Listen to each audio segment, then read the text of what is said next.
की कहानी है गुजरात की रहने वाली कोकिला की। कोकिला निहायत ही कंजूस औरत थी और कंजूसी की हालत में उसने एक बहुत ही खूबसूरत सा महल जैसा घर बनाया। कोकिला समाज सेवक थी और वो लोगों की सेवा करती थी। कोकिला के दो बेटे थे, एक का नाम रमेश और दूसरे का नाम राज था। कुछ सालों बाद रमेश की शादी हो गई थी और कोकिला के घर आ गई थी बड़ी बहू। अब तो खैर नहीं। कोकिला अपनी बड़ी बहू से कहती है, सुनो पायल, नाश्ता बना दो जल्दी से। हाँ, और सुनो, नाश्ते में पराठों में तेल बहुत ही कम लगाना। हिसाब किताब में मैं बड़ी तेज हूँ। अरे ठीक है माँ जी, अगर आप कहती हैं तो मैं ऐसे ही बनाऊंगी जैसे आप कह रही हैं। मैं बना देती हूँ, मैं जाती हूँ किचन में। अरे, ये किचन में इतना गंद और इतनी सब्जियां क्यों पड़ी हुई हैं? क्या हो गया है? सिर्फ एक सब्जी बनाओ, ज्यादा बनाने की जरूरत नहीं है। ठीक है माँ जी, लेकिन आपको ये भी पता है कि वो रात की रोटी है जो आप खाने के लिए कह रही हैं।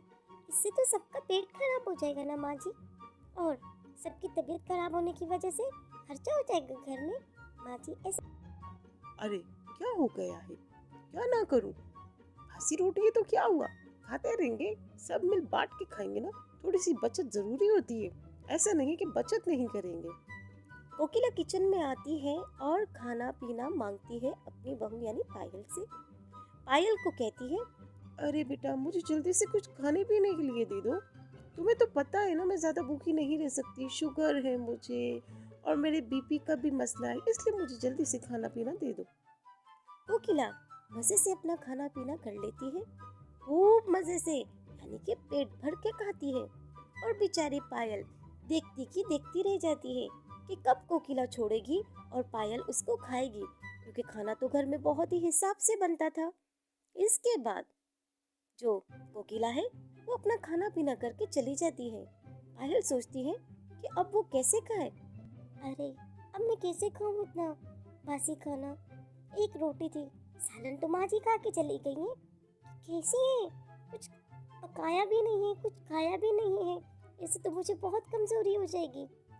कुछ टाइम बाद पायल को इतनी कमजोरी हो जाती है कि पायल बेहोश हो जाती है और बेहोशी की हालत में पायल गिर जाती है। इतने में पायल की जो माँ है वो पायल का सुन के पायल के घर आ जाती है और डॉक्टर को साथ लेके आती है।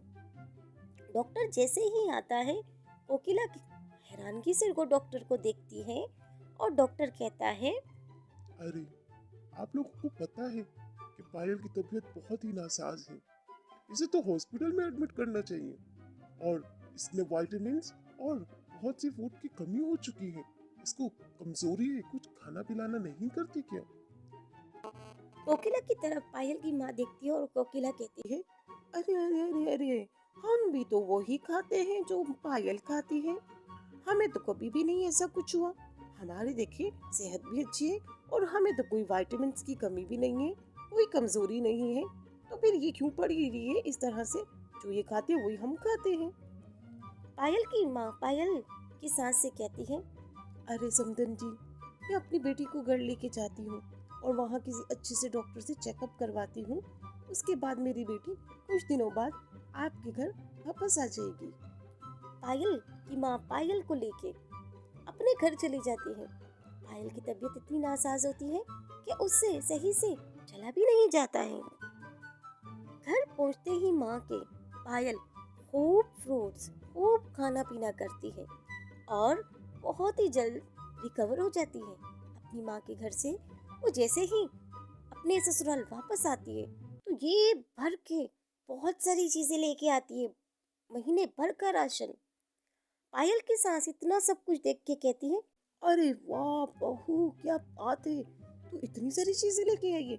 अरे ये तो बहुत ही अच्छी बात है। अब एक काम करना, एक हफ्ते तक तो बिल्कुल भी कुछ नहीं बनाना, ठीक है? बस जो है उसी से गुजारा करेंगे और वही खाएंगे। जैसे जैसे वक्त गुजरता गया कोकिला के छोटे बेटे की भी शादी हो गई है और कोकिला के घर आ जाती है एक छोटी बहू जो कि पढ़ी लिखी और बहुत ही तेज तराज होती है। कोकिला अपनी बहू से कहती है, बहू, खाना पीने में तुमने बहुत एहतियात करनी है। तेल कम इस्तेमाल करना है, मिर्च मसाले कम इस्तेमाल करने हैं, ताकि थोड़ी सी बचत हो जाए।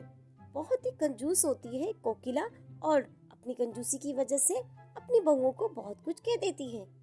यहाँ पे जो कोमल है वो अपनी सास से कहती है, ठीक है माँ जी, इतने कम तेल और मसाले में मैं खाना तैयार कर ही लूंगी। कोमल बड़ी हैरानगी से अपने दोनों हाथ सिर पे रखती है और सोचती है, हाय ये कैसी सास मिल गई, इतनी कंजूसी। कोमल अपनी सास को सबक सिखाने के लिए एक काम करती है। वो क्या करती है, वो खाना खूब मजेदार बना के और अपनी जेठानी को बुला के कहती है, भाभी आ जाए, हम मजे मजे से खाना खाते हैं, देख लेंगे माँ जी को जब वो आएगी तो। इतने में कोकिला समाज सेवा करके घर वापस लौट आती है और बेचारी को वहाँ पे भी मीटिंग में सिर्फ और सिर्फ एक कप चाय ही मिलती है। कोकिला घर पहुँच के अपनी बहू से कहती है, अरे बहू, कुछ खाने को है तो दे दे, मुझे बहुत भूख लग रही है। कुछ है तो जल्द से ले आ, मेरे भूख के मारे पेट में चूहे दौड़ रहे हैं, जल्दी से लेके आ जा। कोमल कोकिला से कहती है, अरे माँ जी, खाना तो मैंने बनाया ही नहीं है, आपको तो पता है कितनी महंगाई है, और आपने कहा था कि खाना जो है वो बिल्कुल लिमिट में बनाना है। ओह माय गॉड, इस वजह से तो मैंने खाना बनाया ही नहीं है। थोड़ी बहुत खिचड़ी मैंने बनाई थी, वो मैंने और भाभी ने थोड़ी थोड़ी करके खा गई। अगर आप बोले तो मैं आपके लिए भी लेके आ जाती हूँ वो थोड़ी बहुत खिचड़ी। कोकिला जो है वो दिन भर काम काज करके बहुत ज्यादा भूखी होती है और कमजोरी सी महसूस होती है। कोकिला अपनी बहू से कहती है, अरे क्या हो गया है, तुमने अभी तक खाने में कुछ भी नहीं बनाया? कुछ तो बना लेती, कुछ तो बना लेती। तुम्हें पता है मैं आई हूँ मीटिंग से और मैंने कुछ नहीं खाया, वहाँ पे भी मुझे सिर्फ और सिर्फ एक कप चाय ही मिली है।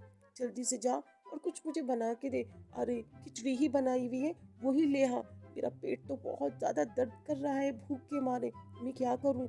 जा जा जल्दी जल्दी से कुछ लेके आ खाने को। कोकिला बहुत ज्यादा कमजोर हो चुकी थी क्योंकि खाना पीना तो उसका ठीक था ही नहीं। जैसे वो अपनी बहुओं के साथ करती थी वैसे ही उसके साथ होने लगा। कोकिला मीटिंग से दोबारा से घर पर वापस आती है और भूख के मारे तो जैसे कोकिला की जान ही निकल रही होती है क्योंकि वहाँ पे भी कुछ नहीं मिलता। सांस आती है और कोमल से कहती है, अरे कुछ खाने के लिए दे दो बेटा, मैं बहुत भूखी हूँ, मैं बहुत भूख लग रही है, कुछ कर ना। तुम लोगों ने कुछ नहीं बनाया, एक काम कर, अब बहुत हो चुका है, तू जा जल्दी से कुछ अच्छा सा बना के ला ताकि मैं अपनी भूख मिटाऊँ। अरे अरे माँ जी, क्या हो गया है? आप ही तो कहती थी कम मसाले, कम तेल, कम घी इस्तेमाल करो। अब मैंने सोचा है कि हम खाना पीना करेंगे ही नहीं, पर थोड़ा बहुत जो कुछ मिलेगा उसी में बचत करेंगे और उसी में खाना पीना करेंगे। ठीक है माँ जी, ऐसा तो हो सकता है ना? कोकिला कहती है अपनी बहू से, अरे अरे नहीं नहीं नहीं, बिल्कुल भी नहीं। जा तू बड़ी बहू को लेके जाके अच्छे अच्छे से पकवान बना, अब मुझसे और बर्दाश्त नहीं होता। इस तरह से बहू की वजह से कोकिला यानी कि कंजूस सांस बिल्कुल ही कंजूसी छोड़ देती है और खूब मजेदार खाने बना के खुद भी इंजॉय करती है और बहू को और दोनों बहुएं भी इंजॉय करती